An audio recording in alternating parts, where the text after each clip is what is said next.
Hello, everybody. Welcome to COE's Trio in the Midterms Elections. We're excited to have you here. I'm Kim Jones, Executive Vice President at COE, and today we'll be hearing from Zach Farmer, our Director of Congressional Affairs. We're also joined by two fabulous interns who've been working hard this summer, also to help us prepare for today's presentation. They are Sage Phillips, a graduate of the University of Connecticut. Wave to the people, Sage. And Mahlet Ayala, she is a sophomore at Stanford University and an Upper Bound Math Science alum. So as we're waiting for people to join us, we want to give a few housekeeping notes. If you can, please drop your name, your institution, program, city and state, and if you know it, your congressional district in the chat. And we will ask during the webinar if you can please use the chat just for chat purposes, chat with your colleagues and your peers. And if you want to ask a question, you would use the Q&A function for that. And we will respond to the questions as they come in. We will also have designated Q&A time at the end of the event. Okay, it says chat is disabled. Are we able to fix that on the tech side? Nisosa or Terrence? Checking it out right now. 1 second. All right, great. So thank you so much for that note. So we will get that going and hopefully folks will be able to use the chat. In the meantime, Asosa, maybe you could, well, I guess Terrence, once you get that fixed, if you can put a note asking people to share the information we've asked for into the chat box. And I'll just say now, host panelists, yeah. If you could remind people to use the Q&A box for their actual questions. At this point, you can take me off of the big screen and we can switch over to the actual PowerPoint and get started.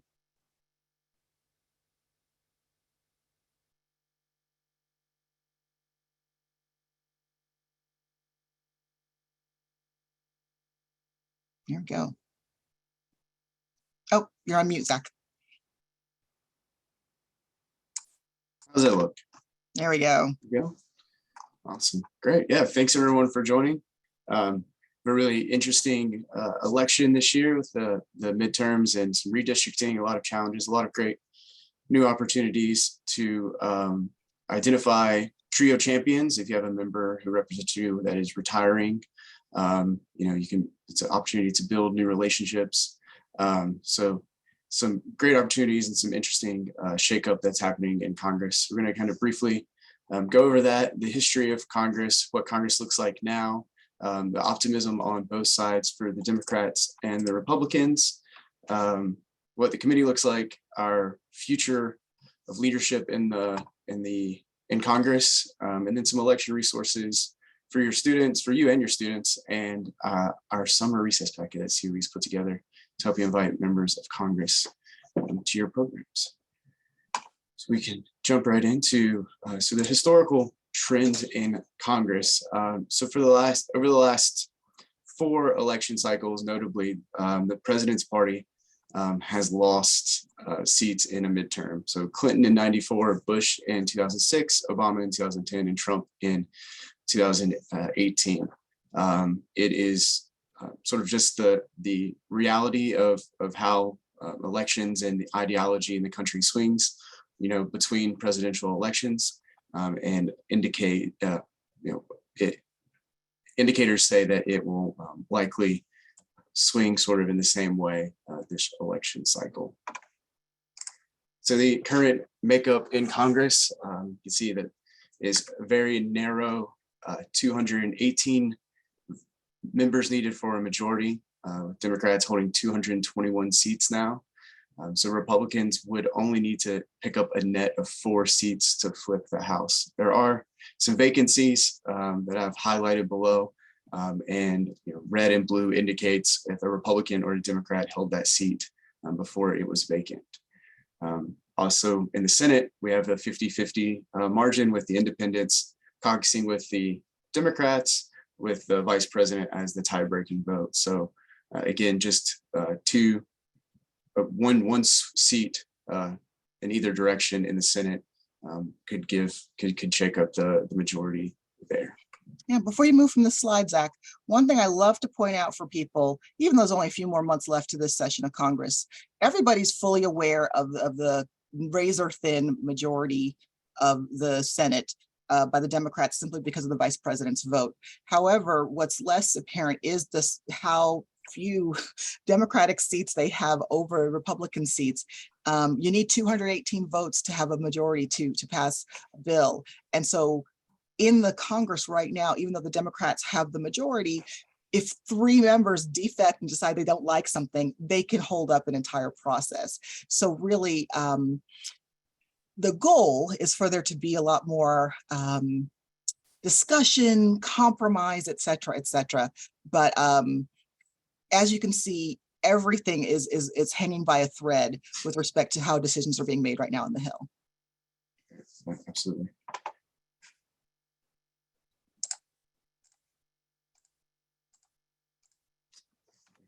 We clicked past too many.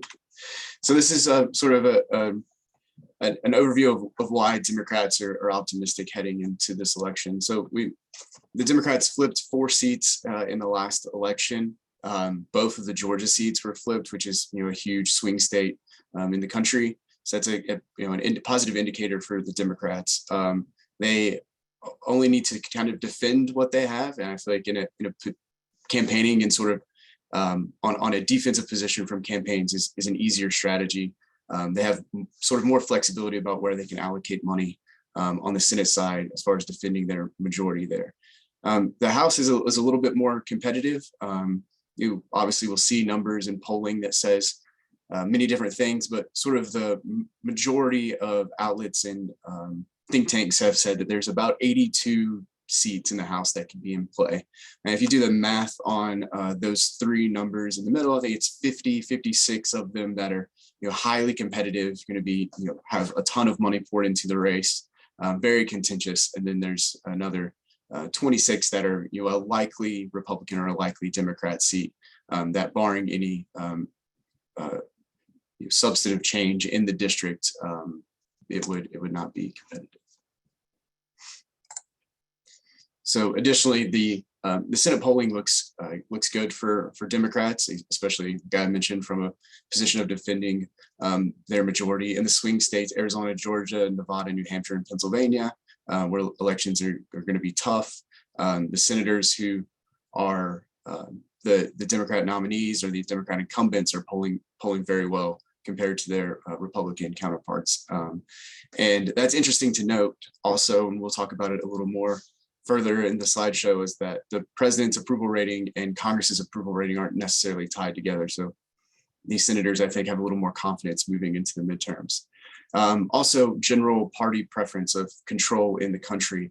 When we surveyed sort of all registered voters, there's a slight majority that does prefer to have Democrat control. So like nationally, as a party, Democrats are polling well.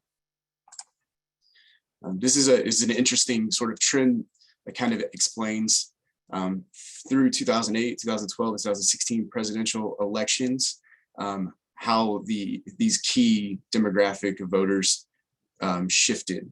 So this measurement here, 0 through 40, is points above 50% that were in favor of Democrat leaderships. So you can see in 2016, the Catholic voters, some college voters age 45 to 64, really swung below that 50% mark for Democrats.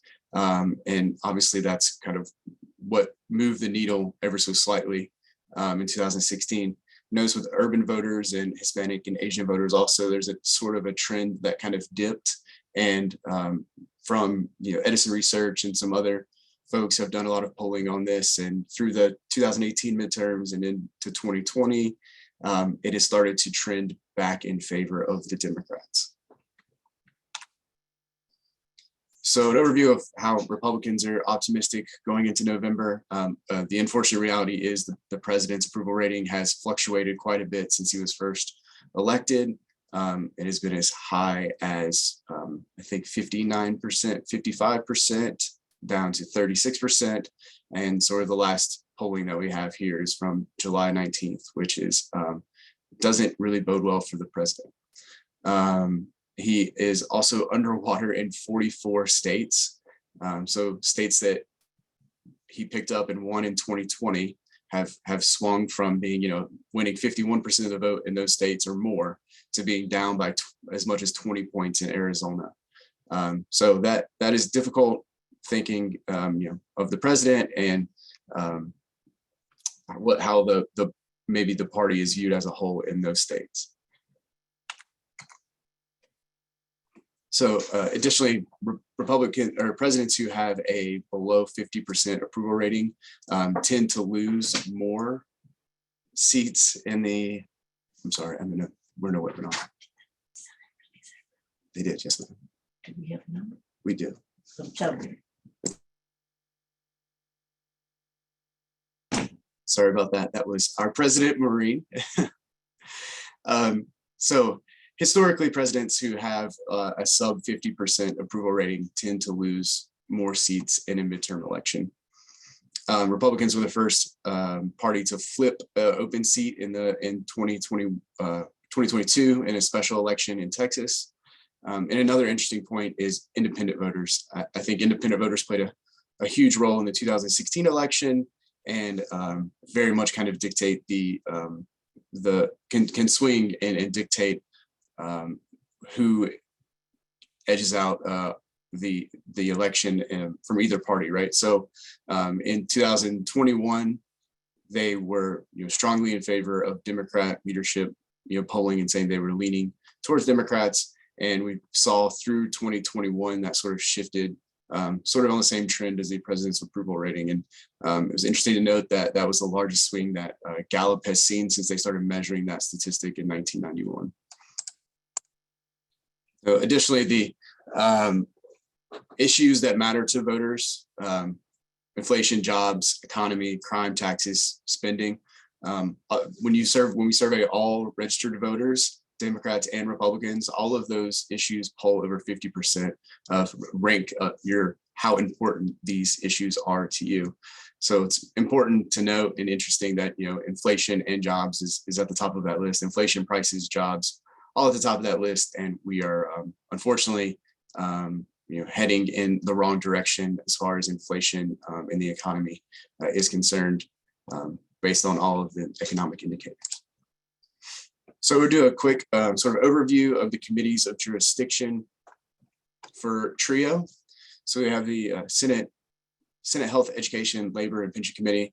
Senate Health is the authorizing committee for TRIO. So they write the law that decides how you have to do things and what Congress requires the Department of Education and programs to do. So interestingly, we've highlighted senators who are retiring or seeking other office. And we'll also make a note of those who are on subcommittees of jurisdiction. Hey, let me pause here, Zach, because we have a really interesting question in the chat. I think you talked about this a little bit, but just for everyone's benefit, the question says, and it's by an anonymous attendee, this is a political science question. Is there a relationship between approval ratings and voting patterns? Anecdotally, it feels that many people don't necessarily approve of the president, but would still vote for him if given the alternative. Yeah, I mean, we saw that with, I can go back actually if it makes a lot of sense, makes more sense. Just kind of go back to this slide here on state Senate polling. So you see, in a competitive state, what I mentioned, Arizona. So in Arizona, where the president's approval rating is, has swung down, and he's, it's a negative 20% now. Its approval rating has swung 20 points. The Arizona Senate race is much tighter. There's not a 20-point margin there. So I think the president's approval rating, doesn't necessarily influence the outcome of elections. It's just one of those things that is not necessarily a benefit for the party moving into the midterm elections. It's something that we have to be aware of. And another thing that's not, this is not really embedded in your question, but it's relevant, is how other things that are affected by the presidency impact voting patterns. And so certainly we see some recent Supreme Court decisions, and we know, of course, the federal courts are a result of nominations coming out of the administration. And so how will that impact how people vote? Because of course, federal bench appointments have to be confirmed by the Senate. So those things most likely will come into play also.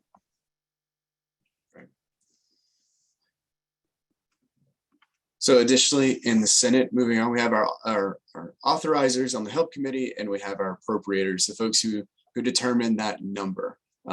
It's actually interesting that we have this webinar today because this morning the Senate actually released their draft legislation for appropriations and included $138 million increase for TRIO. So we'll be drafting up an alert and sending that out to the community this afternoon, but you RSVP for this webinar and you heard it here first. So interestingly, the Senate Appropriations Committee is going to go through quite a bit of a shakeup, regardless of the outcome of the election. The ranking member and the chair are both retiring. So that will cause quite a shift in the Senate. The Appropriations Committee and the Ways and Means Committees are the most powerful committees. So folks are willing to move off of other positions of leadership to kind of move over to these committees to take positions of leadership on more powerful committees. So we'll touch on what that future in Congress looks like.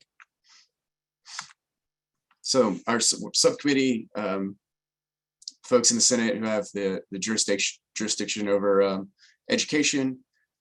We have a couple of members here also who are retiring.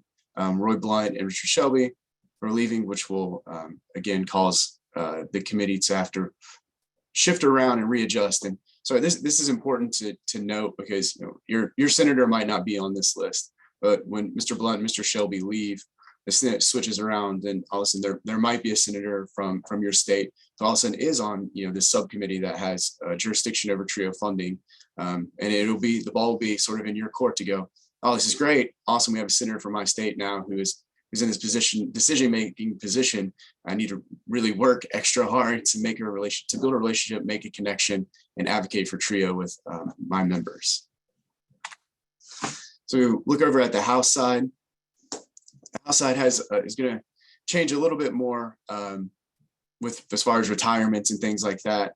There are some folks who are leaving after many years of leadership on the committee.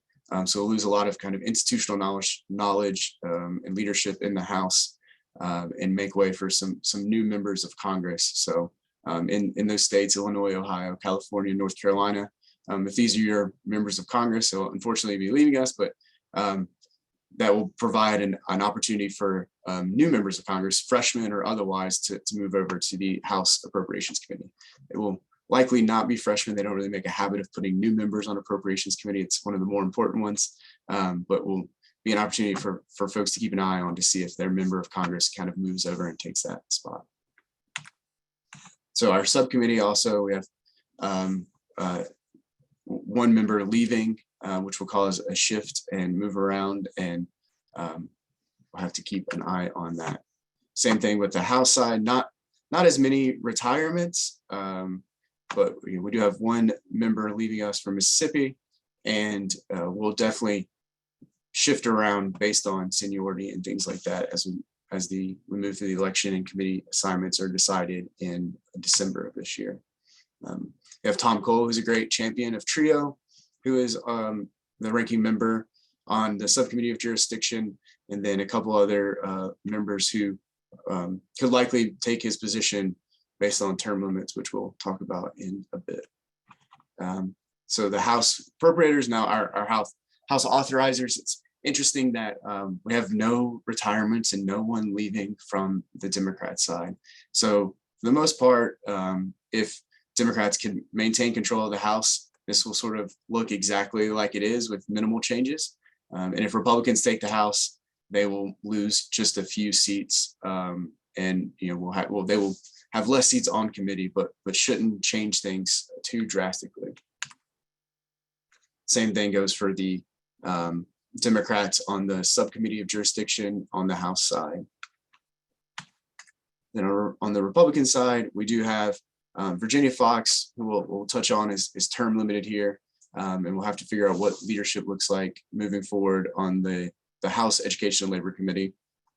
And then we're losing a couple other members here who will positions will need to be filled by other members, freshmen or otherwise. So an opportunity for new members to jump onto the House Education Labor Committee and become champions for TRIO.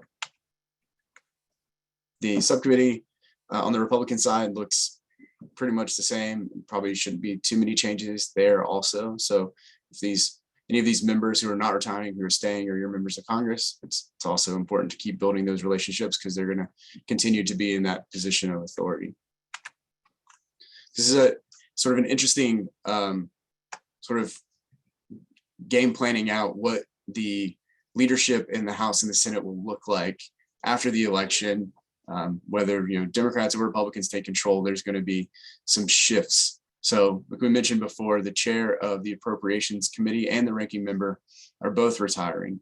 So first, this makes a path for Susan Collins, who is the next most senior member on the senator on the committee, to take charge here. It also opens the door for Patty Murray to move over and take a position of leadership on the Appropriations Committee also. Susan Collins is outranked technically in this committee by Mitch McConnell, but he is ineligible to serve as committee leader if he becomes a Republican leader. So that's something to think about also. I don't anticipate that Mitch McConnell would want to be the ranking member of a committee moving forward to next Congress, but again, the election will determine a lot of those decisions for them. Senator Murray is up for re-election. She's a 5-time incumbent, and her seat is a solid Democrat. She's considered likely to win, very likely to win, so it's pretty safe for us to plan on her moving over to take that position of leadership. So as Senator Murray moves over to the Appropriations Committee, that leaves the chair of the Help Committee open. So that next most senior senator in that committee is Bernie Sanders. Senator Sanders is currently the chair of the Budget Committee, and the Health, Education, Labor, Pension Committee in the Senate is much more powerful than the Budget Committee. It aligns much more with Senator Sanders' political ambitions, and all outlets seem to indicate that Senator Sanders would make that change from the Budget Committee over to the Help Committee. If he does not decide to make that change for whatever reason, one of the next most senior senator is Senator Casey from Pennsylvania. So he could be in line to take that position. We have to look at the other side of the Help Committee also. So Senator Murray shifts around. She'll still be here, but she'll leave the committee. But Richard Burr is retiring from Congress altogether. So there will be another spot in leadership open on that committee. Next in line, based on seniority, is Senator Rand Paul. He is the ranking member of the Homeland Security Committee right now. Again, similar to Senator Sanders, it would make more sense for him politically and to have more influence and work, be in leadership on a more powerful committee to move from Homeland to the Help Committee. The Homeland committees on the House and the Senate side both sound very interesting about Homeland Security. They were stood up after 9/11, but the reality of the Homeland Security Committee is they don't really have a lot of jurisdiction over things. When you start to talk about their issues, keeping America safe and how we're going to, go after terrorists and things like that, a lot of that is referred to the judiciary committees. So it's a pretty interesting committee, and it's very difficult to sort of be effective there. So likely Senator Paul would move over to the Help Committee. If for any reason that he doesn't, Cassidy is the next most senior member. He also has a couple other opportunities that he could maybe move and shift around a little bit. And Senator Braun has sort of made a name for himself recently by being a very strong fundraiser in the Senate.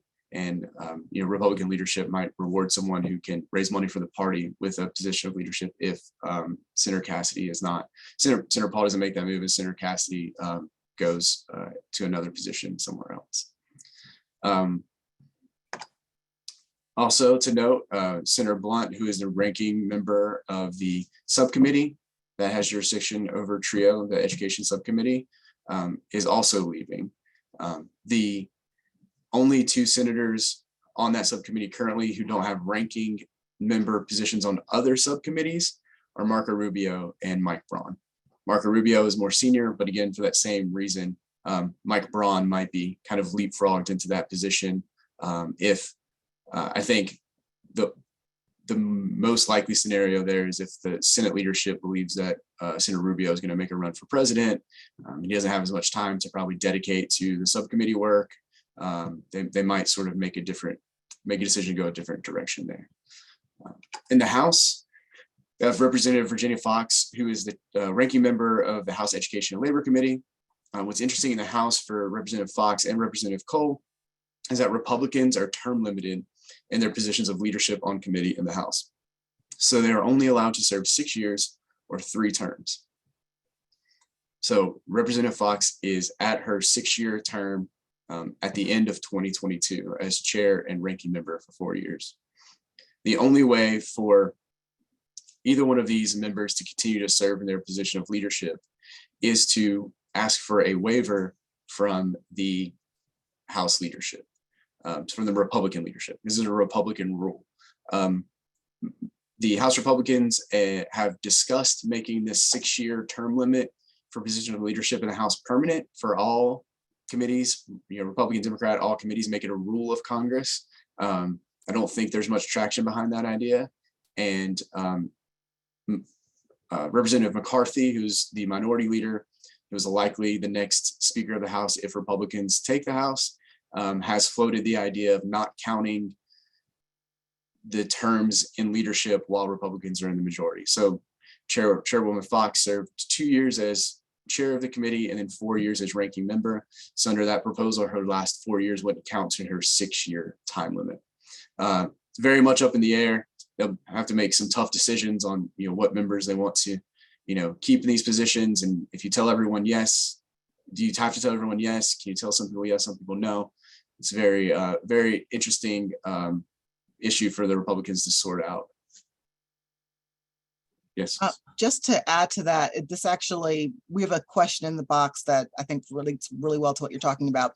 It says, of all these potential leadership changes, are there any that COE would place a warning label on, one or more that will likely pose a potential threat to TRIO and or will require more elbow grease during the policy seminar? So, okay, those of you who are longstanding TRIO advocates certainly are familiar with Congresswoman Virginia Fox, who actually a million years ago was a TRIO director in North Carolina. I believe she was the first president of our North Carolina TRIO Association. She has very strong opinions about TRIO, given her service within TRIO. And you'll recall that during her term as chair, they introduced the Prosper Act, which posed a lot of challenging things for TRIO around matching requirements, things around prior experience. And so that was a troublesome time for the community. So certainly we'll be looking very carefully at what happens if and when leadership changes hands and who takes the gavel in different committees. But certainly we know that Mrs. Fox has very strong opinions around TRIO. And so it's incumbent upon everybody to firm up support with their members because there's no changing her mind. And so it's really a matter of having other members in the party, in the Republican Party, who can represent our voice in those conversations. But in general, I mean, that's the beauty and benefit of TRIO, because we are everywhere in every congressional district, just about. We have the opportunity to do that and really have our voices heard and to make an impression. And that's why we are so adamant at this time about people going out to have meetings with the members, bring them to your campuses, because TRIO is nonpartisan. I think we can all agree that low-income first-generation college goers deserve an opportunity. And for that reason, we have strong support on both sides of the aisle. So I think that's all I will say on that question. Yeah. Absolutely. I mean, we are, bipartisan, nonpartisan, but if the reality is that, Representative Fox has been difficult to work with and maybe not the best advocate for TRIO, I will say that the good news is that the last waiver was given to Paul Ryan in 2012, following his unsuccessful bid for vice president. The House Republicans did him sort of a favor as a thanks for running for VP in a very tough election. We're going to give you a waiver so that you can serve as the chair of this committee for a bit longer. To kind of notably to think of the more recent ones, Steve Shabbat was on the Small Business Committee. He hit his 6-year term limit in 2020, and Republicans removed him from leadership. So he is now just a rank and file member of that committee. Ranking member Kevin Brady from Texas is on Ways and Means, which is one of the most powerful committees in Congress. He served his 6 years in leadership. There's really nowhere else for him to go or accomplish from the Ways and Means Committee. There's no real moving up if you stick around, and he's decided to retire. So I think if the trend stays the same way, I think it's an interesting bipartisan issue. I think Republicans and Democrats like to see younger, newer members take on these positions of leadership, and Republicans have this rule for that reason. And I think you've seen, especially in 2016 and on, some younger members of the Democrat Party kind of take a more of a leadership role and be handed the reins. So as far as sort of the politics around that goes, Elise Stefanik took the conference chair position from Liz Cheney when Republicans decided to remove her from that position. She took it and sort of made a pledge that she would only serve one term as conference chair and is not going to run for any larger position of leadership. But she has publicly said that she would like to be the chair, ranking member in a position of leadership on the House Education and Labor Committee. So that would be a possible scenario if they don't give Representative Fox this waiver. So we will kind of just have to see how that happens. And there's, a ton of, backdoor campaigning to try to, put yourself in a position where leadership wants to reward you with this position of leadership. You have to kind of demonstrate their faith in you and your ability. So we'll have to see how that works out if the scenario comes up. I mean, she's term limited as ranking member or chair, so either way they'll have to make a decision. Same with Representative Tom Cole. On his subcommittee, appropriation subcommittee, there are 3 members who are not ranking members on other appropriation subcommittees. And based on seniority, it's Andy Harris, John Molinar, and Ben Klein. Interesting, Ben Klein was a House staffer before and worked on appropriations. So he has a very interesting perspective. I don't know what kind of advantage that gives him in that, but based on seniority, Andy Harris is next in line to take that position. Any questions on the leadership? I know there's a lot of information. It's very complicated, but it's interesting to kind of game plan out. 4 more slides. I think we'll kind of move it along. We have an overview of sort of the Senate elections, what the map looks like. You can see there's 7 that 270 to win. Is a nonpartisan. Website is kind of classified as being toss-ups. We have an election in Oklahoma and a special election in Oklahoma. So you have 2 senators up for re-election there. We mentioned Georgia, how Democrats swung both of those seats, and there's a tight race.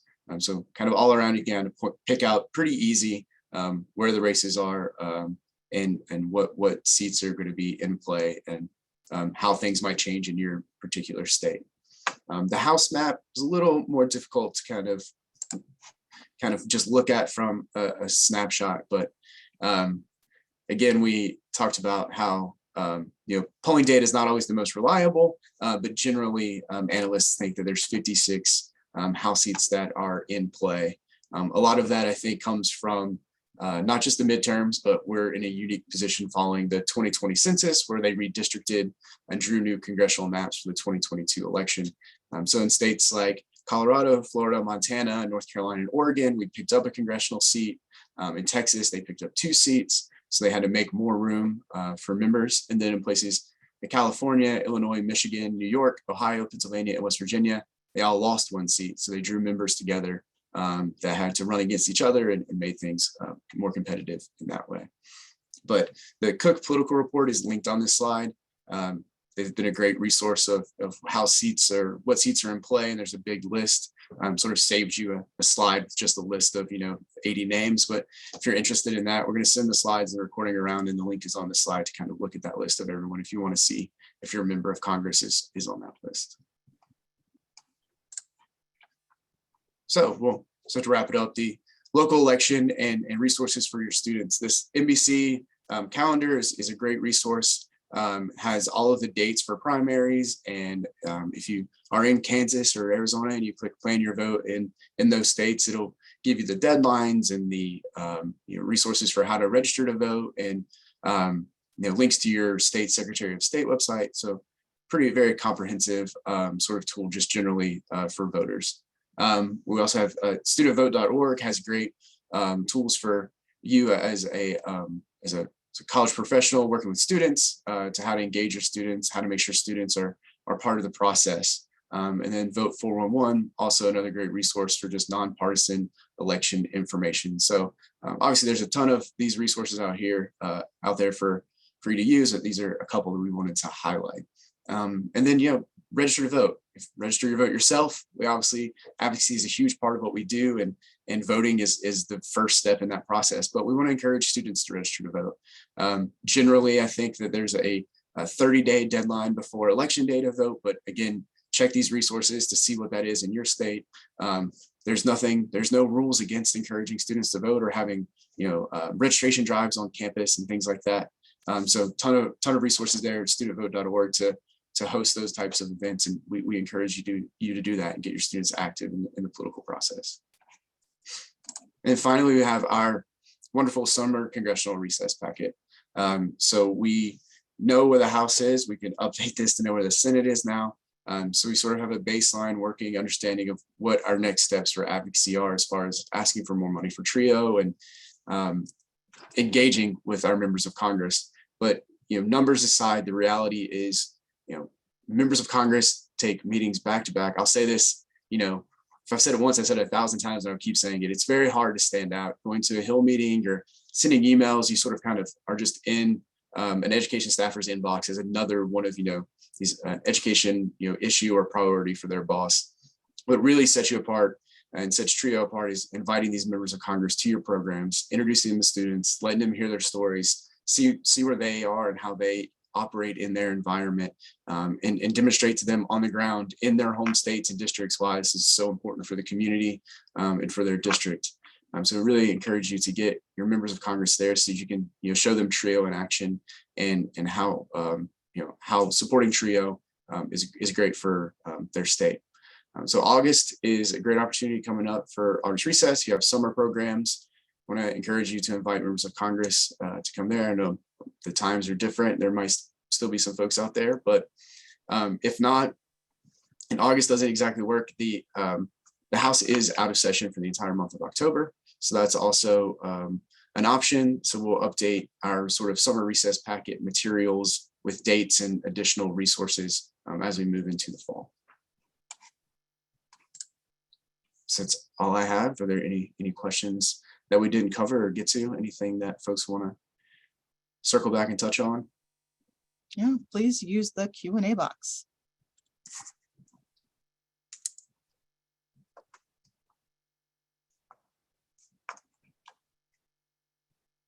Okay. Seeing none. So I have contact information for Kim and I. So if you have any questions about inviting your members of Congress to visit, or if you hear about any opportunities, happy to help you. In addition to the summer recess packet, happy to help you put together talking points or give you background on what members and politically support TRIO and things like that. Here to be a resource. And again, thanks to the interns for helping out so much with a lot of these graphics and putting together lists. It's been extremely helpful. We're losing Sage tomorrow, and we've enjoyed our time working with our interns, and they're always a great resource for COE. So thanks, everybody. And again, we'll send out a copy of this recording and the slides. I think if not today, then certainly by tomorrow. But yes, please use our contact info, and we look forward to seeing all of you at our annual conference. One person with a raised hand. Oh, we have a raised hand? Okay. Like... Can they is that me? Hold on. Jennifer Coulter. Can you is she able to unmute herself? Jennifer, if you'd like to unmute, you can go ahead and ask your question, or if you're if you'd like to drop in the chat, you can do that, or the Q&A box rather, you can do that as well.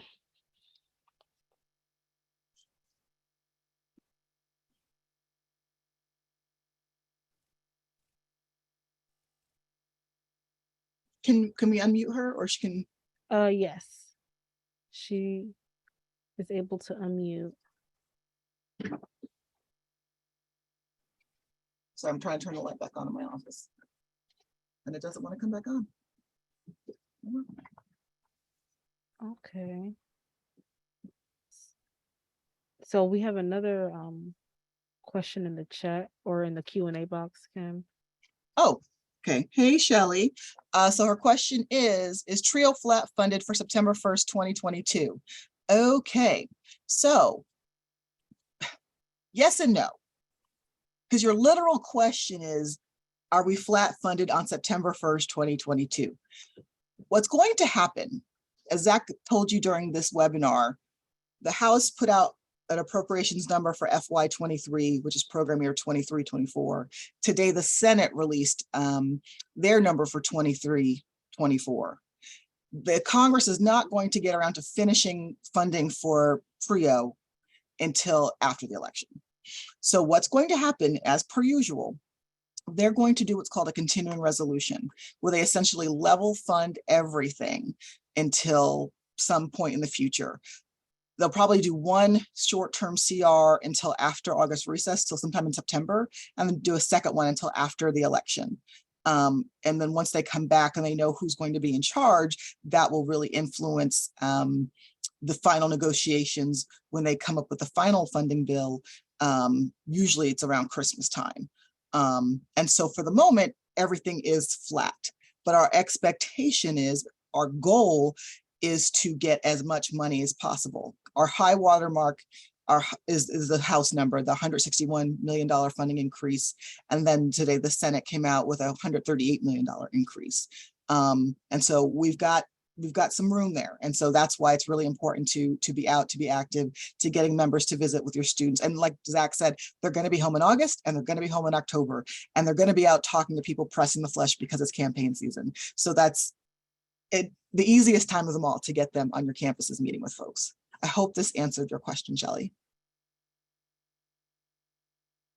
Was there another question? I don't know if Jennifer, if you want to probably put yours in the chat. Has there been any discussion or hint of movement on the reauthorization of the Higher Education Act? No.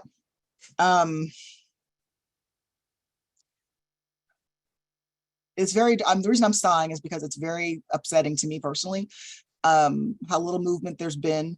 Right now, there doesn't seem to be an appetite, particularly for a full reauthorization.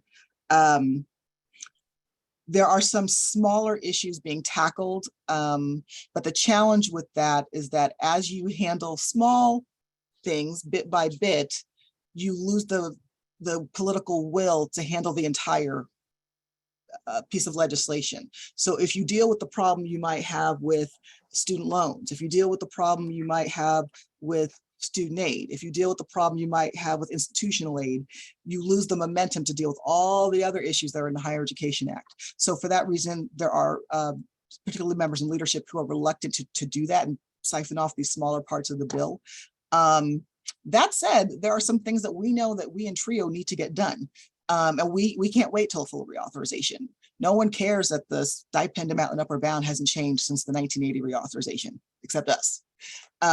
So there are particular things that we are pushing and trying to the extent we can to see if there is an opportunity to move in some of these smaller vehicles in whatever way we can. But yes, it's very troublesome. And I will say, this is just my opinion. I do think there was, at the end of the last Congress, movement towards doing some sort of larger higher education package, but then the pandemic hit. And so that's really reshuffled the entire deck, because it exposed a lot of problems in our systems of higher education, a lot of inequities that you can't pick up the same draft you had. First of all, the same people aren't there. A lot of people retired who are in those leadership positions, so you don't have the same players anymore.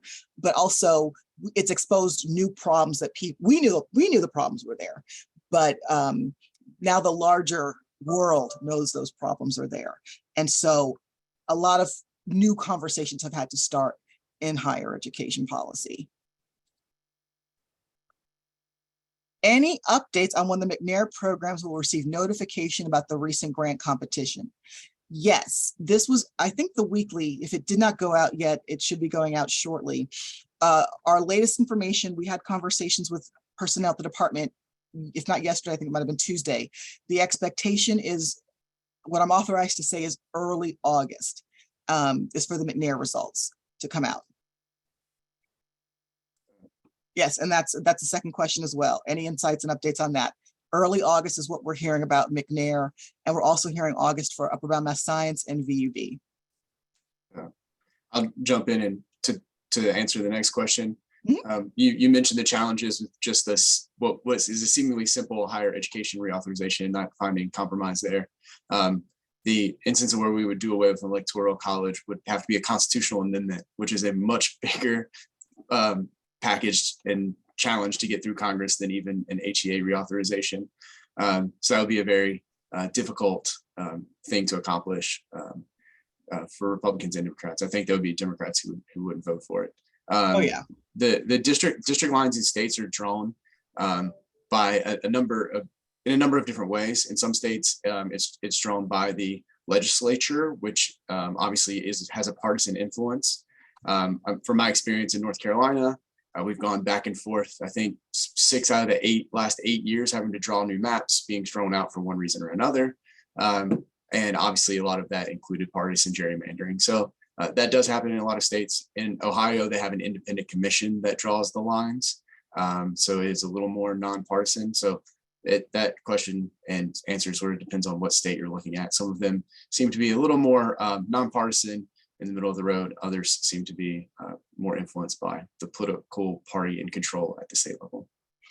Yes, and just to underscore that point, that is why I preach to people about, even though TRIO is a federal program, so our focus and emphasis is primarily on the federal, but it is your state government that draws these lines and makes these determinations.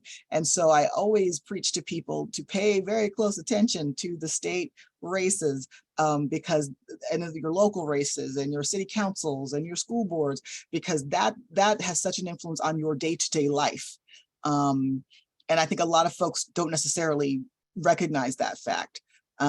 It is your state legislature which is going to draw the district lines after each census. So you got to pay attention to who you're putting in there.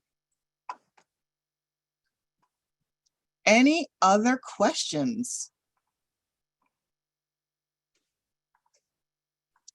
Okay. If not, thank you so much, everybody. I hope you'll find this informative and fun. And again, we look forward to seeing everybody in September in San Diego.